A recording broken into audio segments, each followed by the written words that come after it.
ಇನ್ನು big boss runner up Rakshita ಕೂಡ ಇದೇ ಮಾತನ್ನು ಹೇಳಿದ್ದಾರೆ. ಬಿಗ್ ಬಾಸ್ ನನಗೆ ಮನೆ ರೀತಿ ಇತ್ತು, ಎಲ್ಲರ ಸಪೋರ್ಟಿಂದ ನಾನು ಇಲ್ಲಿ ಮಟ್ಟಕ್ಕೆ ಬಂದಿದ್ದೀನಿ.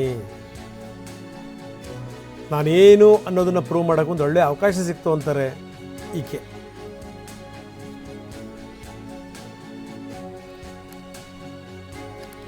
ಬನ್ನಿ ನಮ್ಮ ಪ್ರತಿನಿಧಿ ಮಂಗಳಾ ಜೊತೆ ಮಾತಾಡಿದ್ದಾರೆ, ಏನು ಹೇಳ್ತಾರೆ ನೋಡೋಣ. ಬಿಗ್ ಬಾಸ್ ಮನೆಯ ಪಟಾಕಿ ರನ್ನರ್ ಅಪ್ ಆಗಿರುವಂತಹ ರಕ್ಷಿತಾ ಶೆಟ್ಟಿ ಅವರು ಈಗ ನಮ್ಮ ಜೊತೆ ಇದ್ದಾರೆ. ಸೊ ಅವ್ರನ್ನ ಮಾತನಾಡ್ಸೋಣ, ಅವ್ರು ಏನ್ ಹೇಳ್ತಾರೆ ಅಂತ ಹೇಳ್ಬಿಟ್ಟು. ಹಾಯ್ ರಕ್ಷಿತಾ, ಹೇಗಿದ್ದೀರಾ? ತುಂಬಾ ಹುಷಾರಿದ್ದೀನಿ, ಚೆನ್ನಾಗಿದ್ದೀನಿ. ಹೇಗೆ ಅನ್ನಿಸ್ತು ಈಗ ರನ್ನರ್ ಅಪ್ ಆಗಿದ್ದೀರಾ? ಅನ್ಕೊಂಡಿದ್ರಾ ನೀವು ರನ್ನರ್ ಅಪ್ ಆಗ್ತೀರಾ ಅಂತ? ಯಾಕಂದ್ರೆ ಬಿಗ್ ಬಾಸ್ ಮನೆಯಲ್ಲಿ ಇದು ಹಿಸ್ಟ್ರಿ, ಯಾರು ಕೂಡ ರನ್ನರ್ ಅಪ್ ಆಗಿಲ್ಲ ಲೇಡಿ ಕಂಟೆಸ್ಟೆಂಟ್ ಇಲ್ಲಿವರೆಗೂ. ಸೊ ನೀವೇ ಫಸ್ಟ್ ಆಗಿರೋದು, ಇನ್ ಮುಂದೆ ಯಾರಾದ್ರೂ ಆಗಿರ್ಬೋದು, ಆದ್ರೆ ಫಸ್ಟ್ ಲಿಸ್ಟ್ ಅಲ್ಲಿ ನೀವಿರ್ತೀರಾ. ಹೇಗೆ ಅನ್ನಿಸ್ತಿದೆ ಅದು? ತುಂಬಾ ಖುಷಿ ಆಗ್ತಾ ಉಂಟು ನನಗೆ. ಅಂದ್ರೆ ಆಕ್ಚುಲಿ ನಾನು ಎಂತ ಎಕ್ಸ್ಪೆಕ್ಟೇಷನ್ ಇರಲಿಲ್ಲ. ಫ್ಲೋ ಅಲ್ಲಿ ಆಯ್ತು ಅಂಡ್ ಇಟ್ ವಾಸ್ ರಿಯಲ್. ಅಂದ್ರೆ ರಿಯಲ್ ಅಷ್ಟೇ. ಹೌದಾ? ಈಗ 25 ಲಕ್ಷ ಸಿಕ್ತು, 20 ಹಸು ತಗೋತೀನಿ ಅಂತ ಅಂದೆ. ಈಗ 5 ಲಕ್ಷ ಎಕ್ಸ್ಟ್ರಾ ಸಿಕ್ಕಿದೆ. ಸೊ 25 ಹಸು ತಗೋತೀಯಾ, ಏನ್ ಮಾಡ್ತೀಯ ಅಂತ? 5 ಲಕ್ಷ ನನಗೆ 20 ಹಸು ಹಾಕಿದ್ರೆ ಖರ್ಚಿಗೆ ಬೇಕಲ್ವಾ? 20 ಯಾಕೆಂದ್ರೆ ಅವರಿಗೆ ನೋಡ್ಲಿಕ್ಕೆ ಊಟ ತಿಂಡಿ. ಸೊ 5 ಲಕ್ಷ ಊಟ ತಿಂಡಿಗೆ ಇಡ್ತೀನಿ. ಇವತ್ತೇ ಆಕ್ಚುಲಿ ನಾನು ಎಂತ ಇದೆ, ಇವತ್ತೇ ನಾನು ಹಣ ಎಂತ ಮಾಡಬೇಕು, ಹಣ ಇವತ್ತೇ ಇಲ್ಲ ಸದ್ಯದಲ್ಲಿ. ನಾನು ಇವತ್ತೇ ಬಿಗ್ ಬಾಸ್ ಮನೆಯಿಂದ ಫಸ್ಟ್ ಇಲ್ಲೋ ತನಕ ನಾನು ಅಲ್ಲಿಯೇ ಇದ್ದೀನಿ ಅಂತ ಉಂಟು. ರಾತ್ರಿ ಕೂಡ ನಾನು ಮಲಗಲಿಲ್ಲ ಅಷ್ಟು, ಯಾಕೆಂದ್ರೆ ನಿನ್ನೆ ನೈಟ್ ನನ್ನ ಫಸ್ಟ್ ರಾತ್ರಿ ಇತ್ತು ಬಿಗ್ ಬಾಸ್ ಮನೆಯಿಂದ. ನಂತರ ಒಂದು ಫಸ್ಟ್ ರಾತ್ರಿ ಇತ್ತು ನನಗೆ. ಎಲ್ಲೋ ಒಂದು ಮಾರ್ನಿಂಗ್ಸ್ ಒಂದು ಸಾಂಗ್ ಬರುತ್ತೆ ಗೊತ್ತುಂಟಾ? ಅದೇ ನಿಮಗೆ ಇಲ್ಲಿ ನನಗೆ ಹೇಳಲಿಕ್ಕೆ ಆಗಲ್ಲ, ಅದೇ ಇಲ್ಲಿ ಉಂಟು. ಯಾಕೆ ಇಷ್ಟೊಂದು ರಕ್ಷಿತಾ ಹಾರ್ಟಿಗೆ ತಗೊಂಡಿದ್ದಾರೆ ಬಿಗ್ ಬಾಸ್ನ ಅಂತ ಹೇಳ್ಬಿಟ್ಟು? ಎಷ್ಟು ಜೋಶಕ್ಕೆ ಕುಣಿತಾ ಇದ್ರಿ ಅನ್ಸುತ್ತೆ. ಈಗಲೂ ನೋಡಿ ನೀವು ಎಷ್ಟು ಎಮೋಷನಲ್ ಆಗ್ತಿದ್ದೀರಾ. ಮನೇಲಂತೂ ತುಂಬ ಎಮೋಷನಲ್ ಆದ್ರಿ, ಬಿಟ್ಟು ಬರ್ತಿರ್ಬೇಕಿದ್ರೆ. ಜೊತೆಗೆ ಒಂದು ವಾರ ಇದ್ದಾಗಲೇ ಎಮೋಷನಲ್ ಆಗ್ತಾ ಇದ್ರಿ, ಕಣ್ಣೀರು ಹಾಕ್ತಾ ಇದ್ರಿ.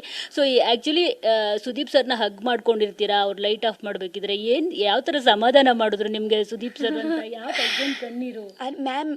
ಒಂದು ಇಮ್ಯಾಜಿನ್ ಮಾಡಿ 3 ತಿಂಗಳು ನೀವು ಅದೇ ಮನೆಯಲ್ಲಿ ಇರ್ತೀರಾ. ಓಕೆ, ನಾವು ಇಲ್ಲಿ ಮನೆಯಲ್ಲಿ ಇರುವಾಗ ಒಂದು ಸ್ವಲ್ಪ ಟೈಮ್ ಇರ್ತೀವಿ, ಆಚೆ ಹೋಗ್ತೀವಿ, ಕೆಲಸ ಮಾಡ್ತೀವಿ, ಬರ್ತೀರಾ. ಬಟ್ ಆ ಮನೆಯಲ್ಲಿ ಎಷ್ಟು ಅಟ್ಯಾಚ್ಮೆಂಟ್ ಆಗಿದೆ ಅಂದರೆ 3 ತಿಂಗಳು ನೀವು ಕಂಟಿನ್ಯೂಸ್ಲಿ ಮನೆಯಲ್ಲಿ ಇದ್ದೀರಾ. ಅಪ್ಸ್ ಆ್ಯಂಡ್ ಡೌನ್ ಸಿಚುವೇಶನ್, ಖುಷಿ, ನಗು, ಫೆಸ್ಟಿವಲ್, ಎಷ್ಟು ಹಬ್ಬ ನಾವು ಒಟ್ಟಾಗಿ ಮಾಡಿದ್ದೀವಿ. ಅಂದರೆ ಫುಲ್ಲು ಮಿಕ್ಸ್ ಇಮೋಷನ್ ಇತ್ತು ಆ ಮನೆಯಲ್ಲಿ. ಆ ಮನೆ ಜಸ್ಟ್ ಮನೆ ಇರಲಿಲ್ಲ, ಎಂತ ಹೇಳುದು, ಆ ಮನೆ ಜಸ್ಟ್ ಮನೆ ಇರಲಿಲ್ಲ, ಮನೆ ಇತ್ತು. ಫ್ಯಾಮಿಲಿ ಇತ್ತು ನನಗೆ. ಒಂದು ಮನೆಯಲ್ಲಿ ಎಲ್ಲ ಸಿಕ್ತರು. ಇಲ್ಲಿಂದ ನಾನು ಹೋಗುವಾಗ ನನ್ನ ಅಪ್ಪ ಅಮ್ಮಗೆ ಯಾರಿಗೆ ಫ್ಯಾಮಿಲಿಗೆ ತಕೊಂಡು ಹೋಗಲಿಲ್ಲ. ಅಲ್ಲಿ ಹೋಗಿ ನನ್ನ ಒಂದು ಬೇರೆ ಒಂದು ರಕ್ತ ಇಲ್ಲಾಂದ್ರೆ ಒಂದು ಸಂಬಂಧ ಆಗುತ್ತೆ ಗೊತ್ತುಂಟಾ? ಅದೇ ಕೂಡ ರಕ್ತ ಸಂಬಂಧದಿಂದ ಚಿಕ್ಕ ಅಲ್ಲ, ಅದೇ ಒಂದು ಸಂಬಂಧ ಆಗಿದೆ. ಯಾರ್ಯಾರ ಜೊತೆ ಏನೇನು ಸಂಬಂಧ ಆಯಿತು ಅಂತ? ಅಶ್ವಿನಿ ಮ್ಯಾಮ್ ಜೊತೆಗೆ ಅಮ್ಮನ ಸಂಬಂಧ ಆಯಿತು, ರಘು ಅಣ್ಣ ಜೊತೆಗೆ ಅಪ್ಪನ ಸಂಬಂಧ ಆಯಿತು, ಮಾಲು ಅಣ್ಣ ಜೊತೆಗೆ ಅಣ್ಣನ ಸಂಬಂಧ ಆಯಿತು, ಫ್ರೆಂಡ್ ಹಾಗೆ ನನಗೆ ಗಿಲ್ಲಿದು ಸಂಬಂಧ ಆಯಿತು, ಮಲ್ಲಮ್ಮ ಹಾಗೆ ನನಗೆ ಅಜ್ಜಿದು ಸಂಬಂಧ ಆಯಿತು. ಮತ್ತು ಒಂದು ಇವರು ಇದ್ದಾರಲ್ವ ಚಂದ್ರಣ್ಣ, ಅವರು ಒಂದು ದೊಡ್ಡಪ್ಪ ಆದರು. ಮತ್ತು ಇವರು ಎಲ್ಲ ಇದ್ದಾರಲ್ವ ಸೂರಜ್ ಅಣ್ಣ, ಇವರು ಲೈಕ್ ಕೂಲ್ ಬಡಿ ಲೈಕ್ ಹೀಗೆ. ಓಕೆ, ಕಾವ್ಯ ಸ್ಪಂದನ ಅವರು ಎಲ್ಲ ಇರ್ತಾರಲ್ವಾ ಪಕ್ಕ ಮನೆಯಲ್ಲಿ. ಒಂದು ಹುಡುಗಿ ಅವರು ಅವರ ಪಕ್ಕ ಮನೆಯಲ್ಲಿ ಅವರು ಇರ್ತಾರಲ್ಲ ಅಲ್ವಾ, ನೇಬರ್ಸ್ ಅವರು ಎಲ್ಲರೂ ಹಾಗೆ. ಸೊ ಎಲ್ಲರಿಗೂ ಏನು ಹೇಳಕ್ಕೆ ಇಷ್ಟಪಡ್ತೀರಾ? ಜೊತೆಗೆ ಎಲ್ಲರೂ ಏನು ಹೇಳಿದ್ರು ರಕ್ಷಿತಾಗೆ? Thank you so much. ಇದಕ್ಕೆ ನಾನು ಆ್ಯಕ್ಚುಲಿ ನನಗೆ ನಾನು ಎಷ್ಟು ಹೇಳಿದರೆ ಕಮ್ಮಿಯೇ. ಓಕೆ, ಅಲ್ಲಿ ತನಕ ತಂದು ನಿಲ್ಲಿಸಿದ್ದೀರಲ್ವ, ಅದೇ ನನ್ನ ರಿಸಲ್ಟ್. ಎಷ್ಟು ಪ್ರೀತಿ ಮಾಡ್ತೀರಾ ಅಂತ ನನಗೆ ಗೊತ್ತಾಯಿತು. ಅಂದರೆ ಒಂದೇ ಕಡೆಯಿಂದ ಅಲ್ಲ, ಎಲ್ಲಾಗಲಿ ಮುಂಬೈಯಲ್ಲಿ ನಮ್ಮ ಊರವರು ಎಲ್ಲ ಇದ್ದಾರೆ, ಕರ್ನಾಟಕ ಜನರು ಇದ್ದಾರೆ, ಔಟ್ ಆಫ್ ಇಂಡಿಯಾದಲ್ಲಿ ಎಷ್ಟು ಕರ್ನಾಟಕ ಜನರು ಇದ್ದಾರೆ, ಊರಲ್ಲಿ ಎಷ್ಟು ಇದ್ದಾರೆ. ಸೊ ಎಲ್ಲರದ್ದು ಸಪೋರ್ಟ್ ಬನ್ನಿ, ನನಗೆ ರಿಸಲ್ಟ್ ಸಿಕ್ತು. ಓಕೆ, ಈಗ ನೀನು ಬಿಗ್ ಬಾಸ್ಗೆ ಬರಬೇಕಿದ್ರೆ ಎಷ್ಟು ಆಲೋಚನೆ ಮಾಡಿದ್ದಾದ್ಮೇಲೆ ಈ ಒಂದು ಚಾನ್ಸ್ ತಗೊಂಡೆ? ನಾನು ಎಂತ ಆಲೋಚನೆ ಮಾಡಲಿಲ್ಲ. ನಾನು ಫಸ್ಟಿಂದ ನನಗೆ ಹೇಗಂದರೆ ನಿಮಗೆ ಗೊತ್ತುಂಟ ಕನ್ನಡ ರೀಲ್ಸ್ ಎಲ್ಲ ಮಾಡ್ತಾ ಇದ್ದೀವಿ. ನನಗೆ ಆ್ಯಕ್ಚುಲಿ ಕನ್ನಡ ಮಾತಾಡಲಿಕ್ಕೆ ತುಂಬ ಇಷ್ಟನೇ. ಓಕೆ, ಇಷ್ಟ ಅಂದರೆ ಹೇಗಂದರೆ ನನಗೆ ಕನ್ನಡ ಬರಲಿಲ್ಲ. ನಾನು ಆ್ಯಕ್ಚುಲಿ 1 ವರ್ಷದಲ್ಲಿ ಕಲಿತೀನಿ ಕನ್ನಡ, ಮೊಬೈಲಲ್ಲಿ ನೋಡಿ ವ್ಲಾಗ್ ಎಲ್ಲ ನೋಡಿ. ಓಕೆ, ಸೊ ನನಗೆ ಹೇಗಂದರೆ ನೀವು ಮೊಬೈಲಲ್ಲಿ ಎಷ್ಟು ನೋಡಿದರೆ ನೀವು ಅಷ್ಟು ಕಲೀಲಿಕ್ಕೆ ನಿಮಗೆ ಅಂದರೆ ನೀವು ಹೀಗೆ ನೋಡುವಾಗ ಬೇರೆ ಕಲಿಯೋದು, ನೀವು ಮಾತಾಡಿದ್ರೆ ಬೇರೆ ಕಲಿಯೋದು. ಓಕೆ, ನಾನು ಎಂತ ಮಾಡ್ತೀನಿ ಅಂದರೆ ಫಿಶ್ ಮಾರ್ಕೆಟಿಗೆ ಎಲ್ಲ ಹೋಗುವಾಗ ಅಲ್ಲಿ ನಮಗೆ ಫಿಶ್ ಮಾರ್ಕೆಟ್ ಅವರು ಎಲ್ಲ ಇರ್ತಾರಲ್ವಾ, ಅಲ್ಲಿ ನಾನು ಒಂದು ಕನ್ನಡದವರು ಸಿಕ್ಕಿದ್ರೆ ನಾನು ಖುಷಿ ಪಡ್ತೀನಿ. ಓ, ಕನ್ನಡ ಮಾತಾಡ್ತಾ ಇದ್ದಾರಲ್ವ, ಅಲ್ಲಿ ಜಾಸ್ತಿ ಟೈಮ್ ಸ್ಪೆಂಡ್ ಮಾಡ್ತೀನಿ. ನಾನು ಒಂದು ಮೀನು ಎಕ್ಸ್ಟ್ರಾ ತೊಗೊಳ್ಳೋದು, ಯಾಕೆಂದರೆ ಒಂದು ಮಾತಾಡಲಿಕ್ಕೆ ಒಂದು ರೀಸನ್ ಬೇಕಲ್ವಾ. ಕನ್ನಡ ಒಂದು ಬೇಗ ಮಾತಾಡ್ತೀನಿ ಅಂದರೆ ಅಲ್ಲಿ ಆಗ ನಂತರ ಎಂತ ಆಯಿತು ಅಂದರೆ ಬಿಗ್ ಬಾಸ್ ಮನೆಗೆ ಫಸ್ಟ್ ಬರಲಿಕ್ಕೆ ನನ್ನ ರೀಸನ್ ಎಂತ ಇತ್ತು ಅಂದರೆ ಮನೆಯಲ್ಲಿ ಫುಲ್ಲು ಕನ್ನಡ ಮಾತಾಡ್ತಾರೆ, ಯಾರು ಬೇರೆ ಲ್ಯಾಂಗ್ವೇಜ್ ಎಂತ ಮಾತಾಡಲ್ಲ. ಸೊ ನಾನು ಒಂದು ಫುಲ್ಲು ಕನ್ನಡ ಬಿಡ್ತೀನಿ ಅಂತ ಒಂದಿತ್ತು. ಮತ್ತೊಂದು ಜನರು ನನಗೆ ಒಂದು 5 ನಿಮಿಷ 10 ನಿಮಿಷ ಮಾತ್ರ ವ್ಲಾಗ್ ನೋಡಿದ್ದಾರೆ. ಸೊ ನನ್ನ ಒಂದು ರಿಯಲ್ ಮೀ ಅಂತ ನನ್ನ ವ್ಲಾಗ್ ನೋಡಿ ಎಲ್ಲರೂ ಹೇಳ್ತಾರೆ, ಇಷ್ಟು ಓವರ್ ಎಕ್ಸೈಟ್ಮೆಂಟ್ ಯಾಕೆ, ಇಷ್ಟು ಓವರ್ ಯಾಕೆ ಮಾಡ್ತಾ ಇದ್ದೀರಿ ಡ್ರಾಮಾ. ನಾನು ಹೇಗಂದರೆ ನನಗೆ ಗೊತ್ತುಂಟು ನಾನು ಇರುವುದೇ ಹೀಗೆ. ಅವ್ರು ಹೇಳುವಾಗ ನನಗೆ ಅನಿಸುತ್ತೆ ಯಾಕೆ ನೀವು ಹಿಂಗೆ ಹೇಳ್ತಾ ಇದ್ದೀರಾ, ನಾನು ಓವರ್ ಆ್ಯಕ್ಟಿಂಗ್ ಅಲ್ಲ ಮಾಡೋದು. ಸೊ ನನಗೆ ಒಂದು ಅವಕಾಶ ಸಿಕ್ತು, ವೇದಿಕೆ ಸಿಕ್ತು ನನಗೆ ಪ್ರೂವ್ ಮಾಡಲಿಕ್ಕೆ ಇದೇ ಹಾಗೆ ಅಲ್ಲ ಅಂತ. ಬಿಗ್ ಬಾಸ್ ಬರೋದಕ್ಕಿಂತ ಮುಂಚೆ ನಿನ್ನೆಲ್ಲರೂ ಎಷ್ಟು ಹೇಟ್ ಮಾಡ್ತಿದ್ರು ಗೊತ್ತಾ. ನಾನು ಕೂಡ ಅಷ್ಟು ಇಷ್ಟಪಡ್ತಿರ್ಲಿಲ್ಲ, ಏನಿದು ಇಷ್ಟೊಂದು ಹಿಂಗೆ ಮಾತಾಡ್ತಾರೆ ಓವರ್ ಎಕ್ಸೈಟ್ಮೆಂಟ್ ಅಲ್ಲಿ ಅಂತ. ಆದರೆ ಬಿಗ್ ಬಾಸ್ ಮನೇಲಿ ಬಂದಮೇಲೆ ಇಲ್ಲ ಚೆನ್ನಾಗೇ ಮಾತಾಡ್ತಾರೆ, ಸ್ಮಾರ್ಟ್ ಅಂತ, ಸಿಕ್ಕಾಪಟ್ಟೆ ಸ್ಮಾರ್ಟ್ ಅಂತ ಅನ್ನಿಸ್ತು. ಸೊ ಅದು ಕನ್ವರ್ಟ್ ಆಗಿದ್ದ ಬಗ್ಗೆ ಏನು ಹೇಳ್ತೀರಾ? ಕನ್ವರ್ಟ್ ಎಂತ ಇಲ್ಲ. ನಾನು ನೋಡಿ ಫಸ್ಟ್ ದಿನದಿಂದ ಕೂಡ ನನಗೆ ಅಷ್ಟು ಕಮೆಂಟ್ ಬಂತ ಇದ್ದು, ನಾನು ಬೇಕಿದ್ರೆ ಬಂದು ಕೂಡ ಮಾಡ್ಬೋದು. ನಮಗೆ ನಮ್ಮ ಮೇಲೆ ಕಾನ್ಫಿಡೆನ್ಸ್ ಇದ್ದರೆ ಅಷ್ಟೇ ಸಾಕು, ನಮಗೆ ರಿಸಲ್ಟ್ ಮುಂಚೆ ಸಿಗುತ್ತೆ ಅಷ್ಟೇ. ಈಗ ನಿಮಗೆ ಒಂದು ಎಲ್ಲರೂ ನಿನ್ನ ಮೇಲೆ ಆರೋಪ ಹೊರಿಸ್ತಾ ಇದ್ರು, ಕನ್ನಡ ಬರುತ್ತೆ ರಕ್ಷಿತಾಗೆ ಆದರೂ ಕನ್ನಡ ಮಾತಾಡ್ತಿಲ್ಲ ಅಂತ ಹೇಳ್ಬಿಟ್ಟು. ಧ್ರುವಂತ್ ಕೂಡ ಅದೇ ಹೇಳ್ತಾರೆ, ಎಲ್ಲ ನಾಟಕ ಇದು ಫೇಕ್ ಅಂತ ಹೇಳ್ಬಿಟ್ಟು.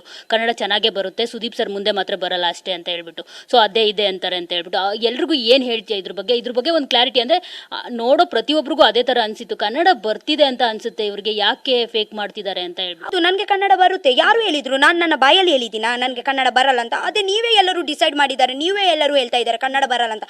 ನಾನು ನನ್ನ ಬಾಯಲ್ಲಿ ಯಾವಾಗ ಹೇಳಿಲ್ಲ ನನಗೆ ಕನ್ನಡ ಬರಲ್ಲ ಅಂತ. ಅದೇ ನಿಮ್ಮ ಪರ್ಸ್ಪೆಕ್ಟಿವ್ ಅಷ್ಟೇ.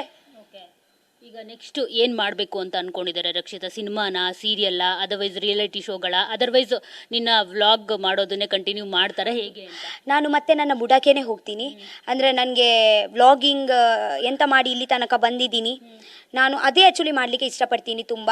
ಯಾಕೆಂದರೆ ಅಜ್ಜಿ ಜೊತೆಗೆ ಆಗಲಿ, ನನ್ನ ನಾಯಿ ಬೆಕ್ಕು ಆಗಲಿ, ನಾನು ಅಲ್ಲಿ ಆ್ಯಕ್ಚುಲಿ ಎಂಜಾಯ್ ಮಾಡ್ತಾ ಇದ್ದೀನಿ. ಅಂದರೆ ನನಗೆ ನೇಚರಲ್ಲಿ ಇರಲಿಕ್ಕೆ, ಅಲ್ಲಿಯೇ ಮಾತಾಡಿ ಇರಲಿಕ್ಕೆ ಇಷ್ಟ. ಸೊ ಅಲ್ಲಿಯೇ ಇರ್ತೀನಿ. ಬಟ್ ಒಂದು ವೇಳೆ ನನಗೆ ಹೀಗೆ ಒಂದು ಅವಕಾಶ ಸಿಕ್ಕಿದ್ರೆ ಬರ್ತಾ ಹೋಗ್ತೀನಿ. ಬಟ್ ನಾನು ಎಲ್ಲೋ ಕಡೆ ಒಂದು ಕಡೆ ಸ್ಟಕ್ ಇರಲಿಕ್ಕೆ ಇಷ್ಟಪಡಲ್ಲ. ನಾನು ಅಲ್ಲಿ ಇಲ್ಲಿ ಕನ್ನಡಿಗರು ಇಷ್ಟೊಂದು ಪ್ರೀತಿ ಕೊಟ್ಟಿದ್ದಾರೆ. ಮುಂಬೈಯಲ್ಲಿ ಇರ್ತೀರಾ, ಅದರ್ವೈಸ್ ಮಂಗಳೂರಲ್ಲಿ ಇರ್ತೀರಾ, ಬೆಂಗಳೂರಲ್ಲಿ ಇರ್ತೀರಾ ಅಂತ? ಇವತ್ತು ಕರ್ನಾಟಕದವರು ಪ್ರೀತಿ ಕೊಟ್ಟಿದ್ದಾರೆ. ಸೊ ಅದಕ್ಕೆ ಎಂತ ಸಂಬಂಧ? ನಾನು ಎಲ್ಲಿ ಇರ್ತೀನಿ? ಎಲ್ಲೋ ಕಡೆ ಕರ್ನಾಟಕದವರು ಇದ್ದಾರೆ. ಸೊ ಎಲ್ಲೋ ಕಡೆ ನಾನು ಮುಂಬೈಯಲ್ಲಿ ಕೂಡ ಇರ್ತೀನಿ, ಉಡುಪಿಯಲ್ಲಿ ಕೂಡ ಇರ್ತೀನಿ, ಬ್ಯಾಂಗ್ಳೂರಲ್ಲಿ ಕೂಡ ಇರ್ತೀನಿ. ಇವತ್ತೇ ಜಸ್ಟ್ 2 ನಾನು ಅಲ್ಲಿ ಇಲ್ಲಿ ಮಾಡ್ತಾ ಇದ್ದೀವಿ. ಇವತ್ತೇ ನನಗೆ ಬ್ಯಾಂಗ್ಳೂರಲ್ಲಿ ಎಷ್ಟು ನನ್ನ ರಿಲೇಷನ್ ಎಲ್ಲ ಆಯಿತು. ಪ್ರಕಾಶ್ ಸರ್ ಅವರು ಕೂಡ ಇದ್ದಾರೆ. ಸೊ ಅಲ್ಲಿ ಇವತ್ತೇ ನನಗೆ ಬ್ಯಾಂಗ್ಳೂರಲ್ಲಿ ಎಷ್ಟು ಮನೆ ಸಿಕ್ಕಿದೆ. ಸೊ ಅಲ್ಲಿ ಇಲ್ಲಿ ಟ್ರೈಂಗಲ್ ಆಗಿದೆ ಇವತ್ತೇ ನನ್ನ ಲೈಫು. ಮುಂಬೈ ಉಡುಪಿ ಬ್ಯಾಂಗ್ಳೂರ್ ಮಧ್ಯದಲ್ಲಿ maybe out of India ಬಂದರೆ Mumbai Bangalore Udupi out of India. So ಒಂದು ಪ್ಲೇಸ್ ಮರ್ತೆ, ಮಳವಳ್ಳಿ ಕರ್ನಾಟಕದ ಅದೇ ಮಧ್ಯದಲ್ಲಿ ಇರ್ತೀನಿ. ದೆನ್ ಇನ್ನು ಫೈನಲಿ ಏನು ಹೇಳ್ತೀಯ ರಕ್ಷಿತಾ? ಇಷ್ಟೊಂದು ಪ್ರೀತಿ ಸಿಕ್ಕಿದೆ, ಇಷ್ಟೊಂದು ಅಭಿಮಾನ ಸಿಕ್ಕಿದೆ, ಬಿಗ್ ಬಾಸ್ಗಾಗಿರ್ಬೋದು, ಕಲರ್ಸ್ ಕನ್ನಡಗಾಗಿರ್ಬೋದು, ಜನರಿಗಾಗಿರ್ಬೋದು, ನನ್ನ ಜನರು ಅಂತ ಹೇಳ್ತಿದ್ಯಾ. ಸೊ ಏನು ಹೇಳ್ತೀಯ ಫೈನಲಿ? ನಾನು ಕಲರ್ಸ್ ಕನ್ನಡಗೆ ಥ್ಯಾಂಕ್ ಯು ಸೋ ಮಚ್ ಹೇಳ್ತೀನಿ, ನನಗೆ ವೇದಿಕೆ ಕೊಡಲಿಕ್ಕೆ. ಯಾಕೆಂದರೆ ನನಗೆ ವೇದಿಕೆ ಸಿಕ್ಕಲಿಲ್ಲ ಅಂದರೆ ನಾನು ಇವತ್ತೇ ನಾನು ಅಂತ ನನಗೆ ಪ್ರೂವ್ ಮಾಡಲಿಕ್ಕೇ